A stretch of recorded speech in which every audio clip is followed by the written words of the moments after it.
Alléluia, gloire te soit rendue, Seigneur, pour cette journée. Je bénis l'Éternel pour ce que nous allons faire ce matin. Alléluia. Nous allons parler quelque chose de très important ce matin. Nous allons parler de la prophétie. Je veux dire des faux prophètes et des fausses prophéties, selon ce que la parole de Dieu va nous enseigner. Bien, nous allons rapidement commencer par dire que lorsque nous allons dans les églises aujourd'hui, nous nous rendons compte que beaucoup n'aiment plus qu'on les appelle des pasteurs. Beaucoup prennent aujourd'hui le nom de prophète. Ça, c'est le nom. Et beaucoup ignorent exactement qu'est-ce que c'est qu'une prophétie. La prophétie, en principe, lorsqu'on vous donne une prophétie qui concerne le monde visuel, le monde physique, lorsqu'on parle d'une prophétie qui concerne votre corps, votre chair, comprenez que cette prophétie ne vient pas de Dieu. Parce que la Bible dit que le rôle de la prophétie dans une église, c'est pour apporter la sanctification à l'église. Pour cela, nous allons lire rapidement quelques passages. Je voudrais que vous reteniez ces passages, vous pourrez lire à la maison. Nous allons commencer dans le livre de Jérémie, dans son verset, Jérémie verset 14, à partir du verset 14 au verset 16. Nous allons lire très rapidement. Jérémie 14, à partir du verset 14 au verset 16. Je vais lire. Et voici la réponse de Yahvé. Ce sont des mensonges que prophétisent ces prophètes en mon nom. Je les ai point envoyés. Je ne leur ai point demandé. Je ne leur ai pas parlé. Ce sont des visions fausses et des révélations inventées. Ce sont leurs rêves qu'ils vous prophétisent. Voilà ce que Dieu dit. Dieu dit, tous ceux qui viennent vous prophétiser là, moi, Dieu, je ne les ai pas envoyés. Je ne les connais même pas. Ce qu'ils disent, c'est ce qu'eux-mêmes inventent. Ils font leurs rêves personnels et ils viennent vous prophétiser, disant qu'ils prophétisent quelque chose dans votre vie venant de Dieu. Or, Dieu ne le connaît pas. Dieu dit, je ne les ai pas envoyés. Ce sont des faussetés qu'il vient vous dire. Et aujourd'hui, les chrétiens qui ne cherchent pas à connaître la parole de Dieu, parce que la Bible nous déclare dans le livre de Jean au premier verset, qu'au commencement était la parole, et la parole était avec Dieu, et que rien n'a été fait sans cette parole. Rien ne peut se faire sans la parole de Dieu. La parole de Dieu est la base de toutes choses. Mais quelqu'un qui vient, qui ne vous parle pas de la parole de Dieu, qui commence à prophétiser dans vos vies, qui commence à vous dire des choses, et comme les chrétiens aiment entendre ces choses. Et voilà comment beaucoup de chrétiens vont à la perdition aujourd'hui. Beaucoup ne parviennent pas à rétablir leur vie, à rétablir leur alliance avec Dieu, parce que quelqu'un a inventé des choses pour venir leur dire. Alléluia. Nous allons continuer la lecture, ça sera cette fois-ci donc, nous restons dans le livre de Jérémie, mais dans le verset 23, à partir du verset 32, à à 38, nous allons lire très rapidement avant d'entrer dans l'enseignement. Alléluia. Je dis 23. Bien, nous allons lire. 23. J'ai entendu prophétiser. J'ai 23, je dis. Suis-je 23, 32, excusez-moi. 23, 32, 32, 32. Bien. Je m'en prends aux prophètes à songes creux, donc des prophètes qui font des songes creux, des prophètes ils ont des songes et qui viennent vous dire du n'importe quoi. Il dit, je m'en veux aux prophètes creux qui les racontent et qui égarent mon peuple avec leurs mensonges et leurs sottises. Je ne les ai pas envoyés. je ne leur ai rien demandé. Et ils n'aident pas mon peuple. Dieu dit, dans le livre de Jérémie, chapitre 23, à partir du verset 32 au verset 38, il dit, je ne les connais même pas, je ne les ai pas envoyés. Ils vous racontent leurs sottises, leurs bêtises. Et lorsque nous entrons dans l'histoire de la prophétie selon la Bible, nous allons voir que parmi tous les prophètes de Dieu, il y en avait deux que Dieu a vraiment utilisés. Et ces deux-là Dieu a commencé à les utiliser puissamment lorsqu'ils étaient en déportation de Jérusalem pour Babylone. Il s'agit d'Ézéchiel et Daniel. Prenons un peu le cas d'Ézéchiel. Ézéchiel dans le livre de Ézéchiel chapitre 8, au verset 3. La Bible nous dit que Dieu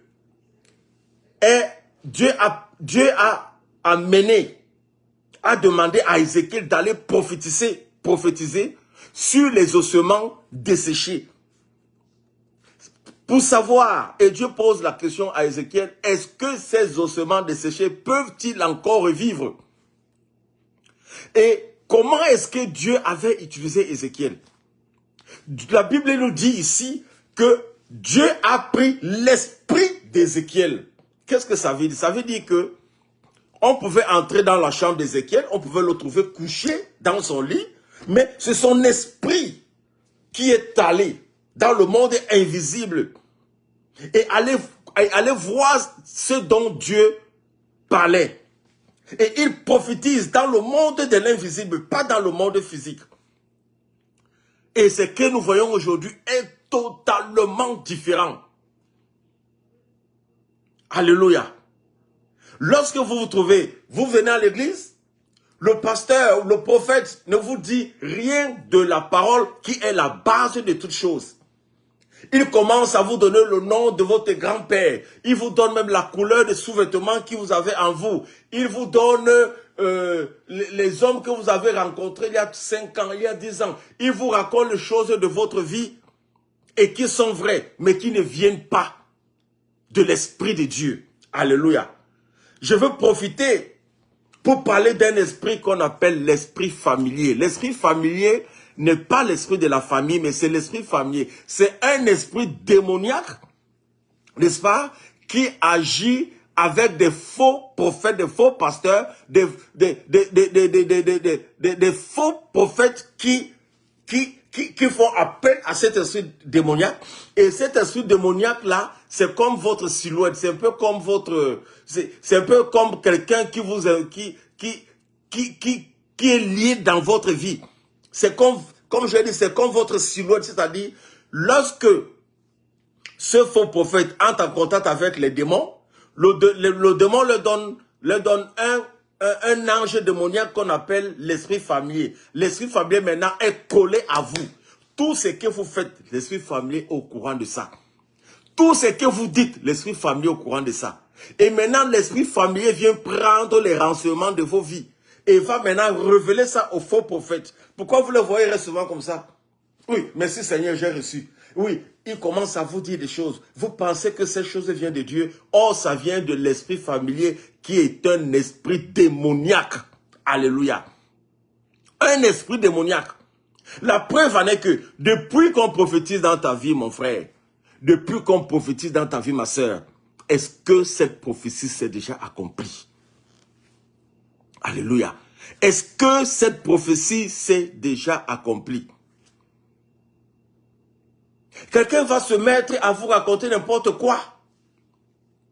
Ce qui fait que vous n'avez même plus la volonté de vous connecter à Dieu.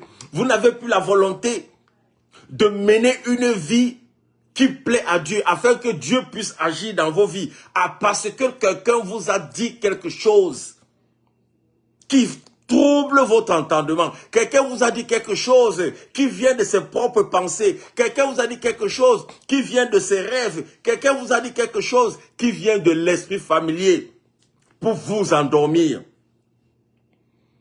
Dieu dit dans sa parole qu'il ne les connaît pas. Dieu dit, je ne connais pas ceux qui viennent prophétiser à mon nom et qui sont en train de garer le peuple de Dieu à cause de leurs fausses prophéties. Regardez un peu partout le quartier où vous habitez, où c'était écrit avant, le guérisseur tel, le marabout tel. Aujourd'hui, allez là-bas. Ces marabouts et ces sorciers ces endroits sont devenus des églises. Et l'esprit avec lequel ils travaillaient avant, ils travaillent avec le même esprit. Parce que cet esprit, oui, ces esprits donnent tout votre renseignement. La rencontre que vous avez faite il y a 20 ans, cet esprit peut révéler ça. Oui, parce que l'esprit familier est un esprit qui entre en contact avec ton esprit. Et puis, maintenant, le faux prophète, qu'est-ce qu'il fait? C'est un peu comme une télécommande.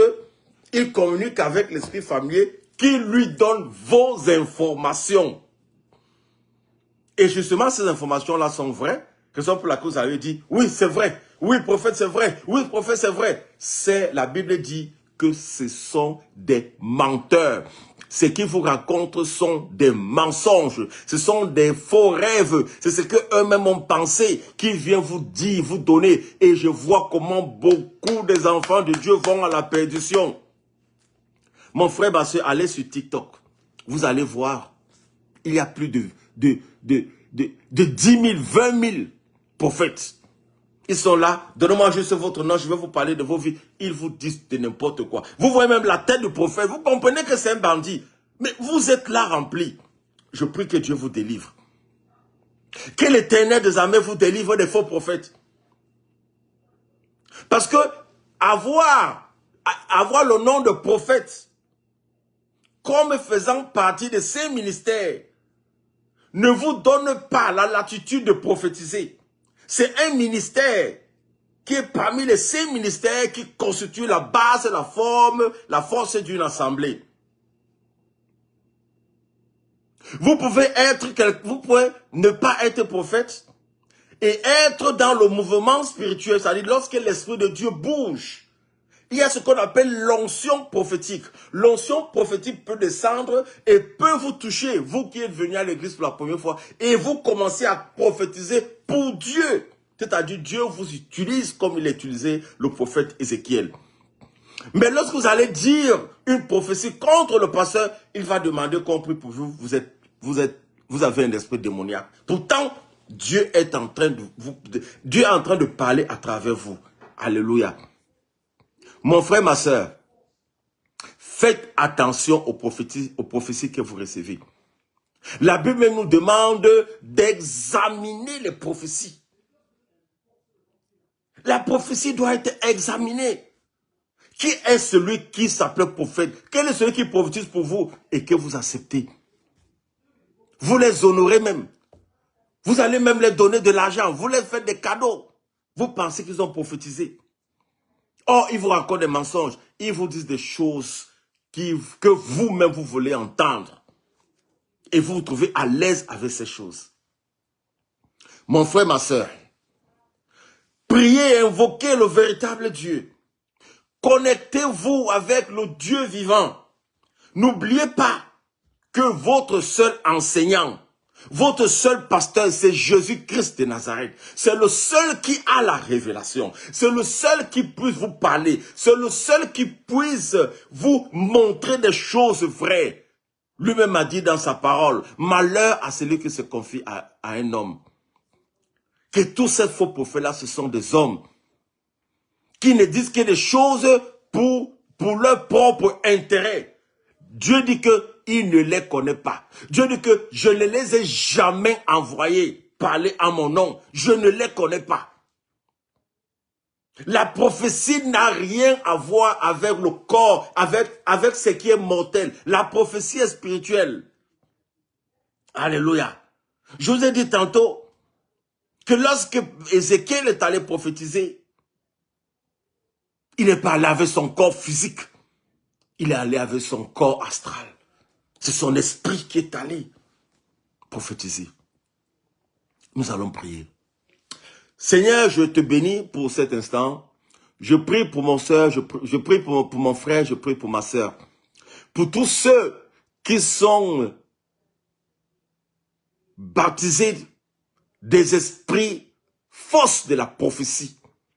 Je prie, Seigneur, qu'au nom de ton Fils Jésus-Christ, que tous ces prophètes, faux prophètes que tu ne connais pas soient exposés.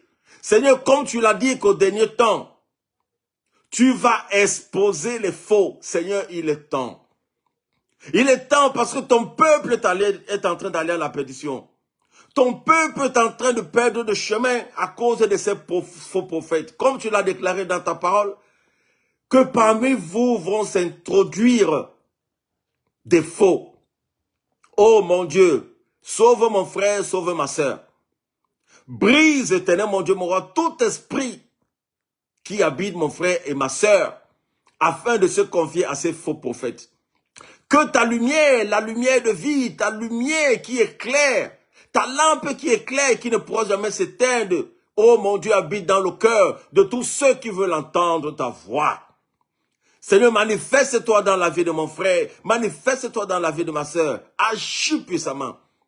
J'invoque maintenant le sang de Jésus-Christ d'être aspergé sur tes enfants, afin que toute prophétie qui ne vient pas de toi, Seigneur, n'impacte pas leur vie. Je te bénis, je lève ton Saint-Nom parce que tu es le Dieu qui nous a jamais abandonnés. Que la gloire, l'honneur, la puissance te reviennent à toi seul, Seigneur. C'est dans le puissant nom de ton Fils Jésus, Papa, que nous t'avons ainsi demandé à prier. Amen, Amen et Amen. Shalom.